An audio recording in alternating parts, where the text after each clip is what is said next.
Last time, we looked at Moore and Gillette's book, King, Warrior, Magician, Lover, rediscovering the archetypes of the mature masculine, and at the role of the magician in relation to the notion of initiation and rites of passage.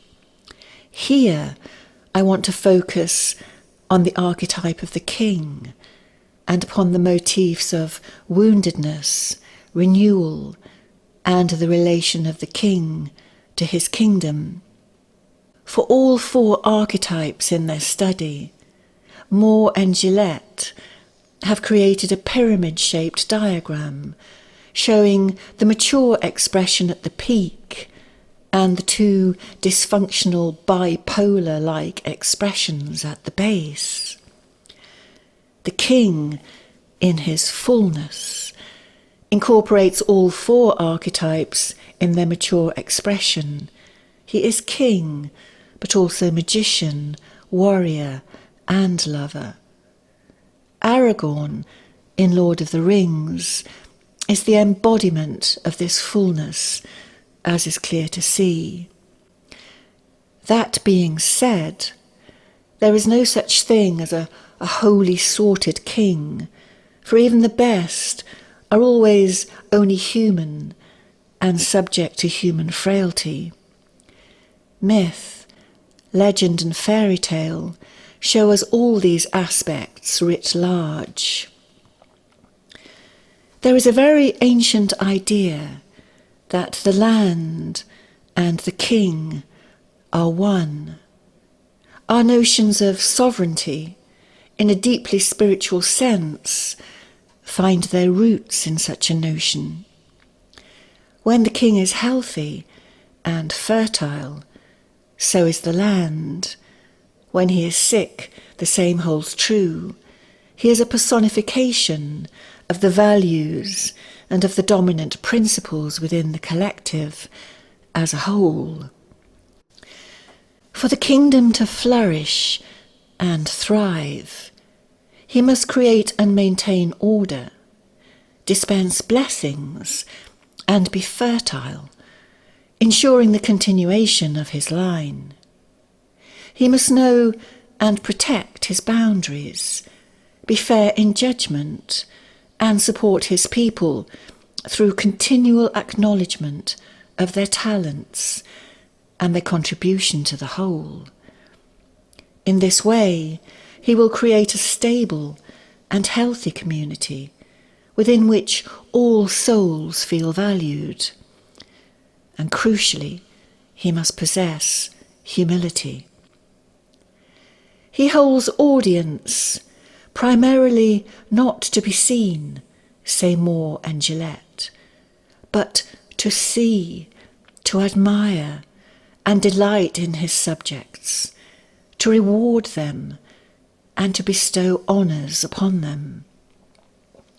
He must be able to put himself to the side, as it were, to act for the collective good, always remembering the temporary nature of his position and the transitory nature of the rank he serves, as is most beautifully expressed in the Lion King film. A king's time as ruler rises and falls, says Musafa to his son. One day, Simba, the sun will set on my time here, and will rise with you as the new king. When these values are not embodied, the king may slip into the grip of the archetype's shadow, the extreme of this manifesting as the tyrant, or he may become weak, as we see in Tolkien's King of Rohan, who falls tragically under the spell of an evil trickster. Then the kingdom will fall to ruin. In the figure of Theoden, Rohan's king, we see a once fine man fallen prey to the poisonous and disempowering counsel of his adviser, transparently nicknamed Worm-tongue, whilst in the character of Denethor, steward of Gondor, we see a man seduced by his own grandiosity and sense of entitlement, a king who has gradually lost touch with his people, with the heart and soul of the kingdom he serves. And whilst he pursues his own interest, he loses his moral compass. Evil penetrates his borders, and the people are unprotected. In the end, both kings die, but unlike the king of Rohan, who is spectacularly released from his enchantment by Gandalf, and given the opportunity to redeem himself in one final battle, Denethor, the steward, is driven by his madness to take his own life. These two kings, one fallen, one corrupted, are worthy of a study in their own right, and perfectly exemplify Moore and Gillette's bipolar end of the king archetype pyramid. Tolkien's work is a tour de force of the masculine psyche, yet European fairy tales and medieval legend too abound with examples of all three archetypal expressions of the king and his shadow. The king in the Sleeping Beauty, for instance, is clearly the cause of all the troubles in his domain. Believing himself above the law, he blatantly ignores protocol and does not invite the 13th fairy to his daughter's christening party, reflecting his disregard for what she represents. When the tale begins, the king and queen are longing for a child. But after 7 years of marriage, there is no sign. This reflects a generalised lack of fertility within the kingdom, a state of stuckness. The old values are maintained, clung to even, and so renewal is prevented. It takes a slimy green frog to emerge from the depths, to nudge things in the right direction. He is clearly a messenger from the unconscious, from the soul, if you like, a voice that only the queen can hear, and sufficiently potent for her to take matters into her own hands. It seems superficially, in many renderings of the tale, that the lack is with the queen, yet the picture as a whole suggests otherwise. Yet, even after the birth of the princess, the king continues as before, recklessly ignoring the words of the 13th fairy, who has arrived unbidden and placed a curse on his beloved child at her christening party. She will prick her finger on a spindle on her 15th birthday, as well we all know. But the king is all done with fairies and wishes and curses, and not believing in this superstitious nonsense, he has all the spindles destroyed. Job done, as they say, or so he naively believes. But fate will have its way, as we know, resulting in the entire palace, with his beautiful daughter at its heart, being plunged into darkness, into sleep and deep unconsciousness for 100 years. In the quest for the Holy Grail, a similar theme is present. We are told at the start that the land has dried up and turned to waste. The mysterious castle of the rich fisherman has vanished, and paths to the courts of joy therein are lost beyond recall. In Camelot, the wizard Merlin cries out that a king lays terribly wounded at the heart of that place, and will never be cured until a knight, foremost amongst those seated at the round table, has done mighty deeds of arms, of bounty, and of nobility. And only when he has asked what one does and whom one serves with the Grail will the king be cured and the enchantments fall which are at present in the land of Britain. But of the many brave knights who took up willingly this most high and holy challenge, 3 alone were destined to succeed, and these were Sir Galahad, Sir Bors, and Sir Percival, the perfect fool, whose story we shall take up briefly here.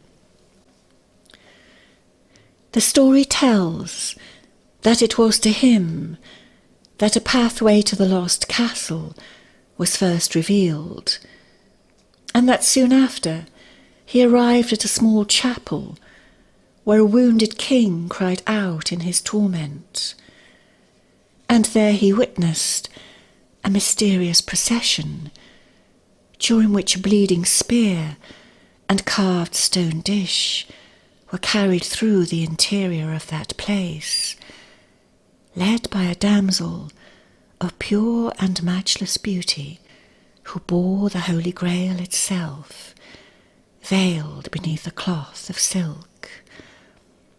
And the light that shone forth from that vessel was so bright that even the stars in the night sky were put out by it.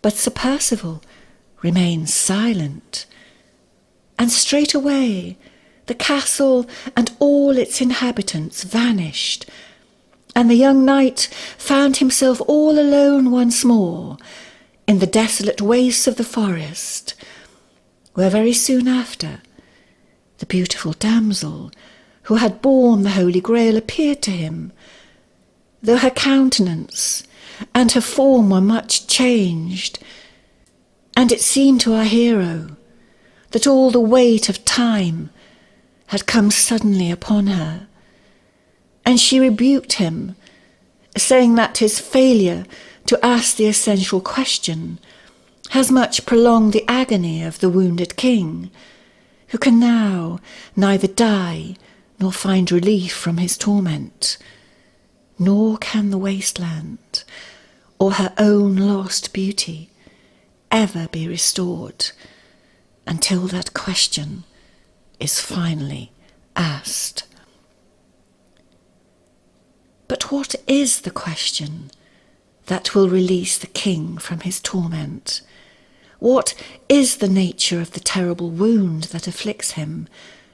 And how has this all come about? His health is paramount, as we have seen, reflecting the vitality of the kingdom. In several versions of the legend, we are introduced to him as the rich fisherman, a sad, wounded figure hunched over his rod in the vain hope of catching a fish from the stagnant waters that surround him. The legend tells of a moral failure, a disregarding of the voices of the wells, of a raping of the muses who served the draught of inspiration from the holy wells and anointed kings of the realm. This king, however, seems to have gone it alone, so to speak, without reference or acknowledgement of the greater mysteries of life, like all the corrupted and fallen kings we have seen. Like them, he is split off from the deep feminine aspects of his psyche, from his own sacred centre, as it were, and cut off from this regenerative and creative force, life in its fullness cannot be sustained. The consequence for the Grail King is the chronic genital wound he suffers and the infertility that has followed. He has stagnated, like the pools in which he fishes in vain, doomed in his agony to repeat the same old ritual every night of being carried into the hall where the Grail is present, but never ever being able to partake of its mystery, of its healing. As individuals too, we can from time to time become like the Fisher King, when our zest for life is lost, when we lose connection with our own internal sacred space and its regenerative core. Then we no longer care for our own internal kingdom, for our own bodies even. Our worlds become flat and colourless. We have lost the paths to our own courts of joy, our own soul's replenishment.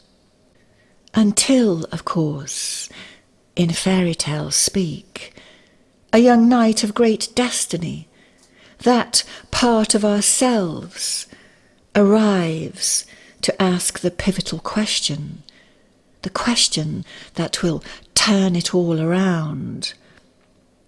But he is young, he is naive, overawed by the moment, inexperienced when he first arrives, as we have seen. He has not long left home, we are told, from the domain of his mother. He still wears her homespun vest. It is she who has told him always to be polite and never to ask too many questions. He has great aspirations to be a worthy knight, but still has to prove himself. His failure at the Grail Castle reflects all these things. He was simply not ready, not mature enough. Well, for 7 years thereafter, Sir Percival wandered the forest, seeking endlessly to retrace his steps. And trial and tribulation met him at every turn, and all his good intentions were tested to the hilt in otherworldly adventures, too numerous to mention here. But let it be understood that oftentimes he was brought to the brink, and that which was light appeared darkly to him, and that which was dark shed out abundant light, and in this way he was put severely to the test, and helped and hindered according to his need, until finally, when the 7 years were past and gone, there dawned a wisdom in his heart, and he was enabled to arrive at the dwelling of a hermit, who presented him with a golden key and a silken cloak embroidered with the image of a golden dove, and he directed him to the mysterious castle, which surprisingly was very close by. Now no one knows exactly how he proceeded from that place. Some say it was by way of a perilously narrow bridge that appeared then before him. Yet others proclaim that magically the great golden wings upon his cloak quickened and stirred to life, and he was at once borne upward and onward to the castle of the Grail ahead. And there a place is already prepared for him at a great round table, where sit the seekers and the keepers of the Grail, from all the centuries of the quest, including Sir Galahad and Sir Bors from Camelot, and elves and fairy folk too, and men and women strangely clad, from times still yet to come. And all there feasted together as one company, and each had a tale of wonder to impart.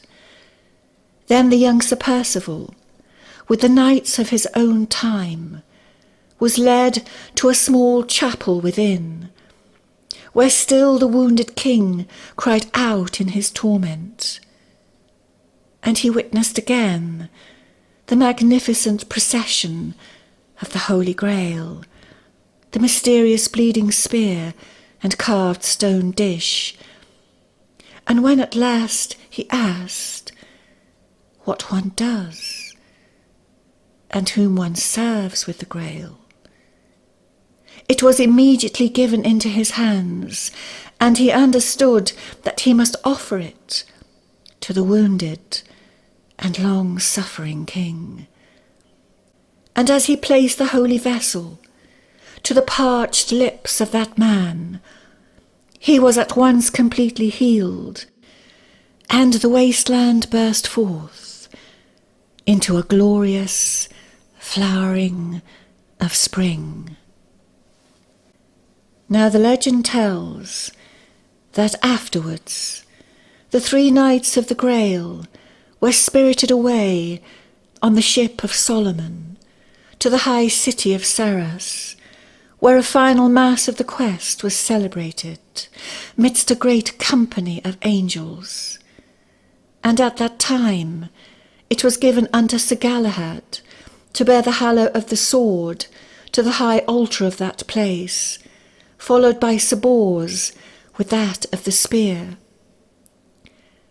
But she who preceded them all, and who bore the Holy Grail itself, unveiled at last to the heavens, was the once dishonoured maiden, whose beauty was now so restored that all who looked upon her imagined a glorious rising of the sun. And unto her it was given to offer up the holy vessel, whereupon a wondrous being of light emerged from within, saying, "My knights, and my servants, and my true children, who are come out of mortal life into spiritual life, I will no longer hide from you, but you shall see part of my secrets and my hidden things. Now hold, and receive the high meat you have so long desired." Then he himself the holy vessel, and came to Galahad, who kneeled down, and there received his Saviour. And after him, so received all his fellows. Then he himself the holy vessel, and vanished. Now it is said that Sir Galahad expired in an odour of sanctity, while Sir Bors returned to Camelot with stories of the great quest.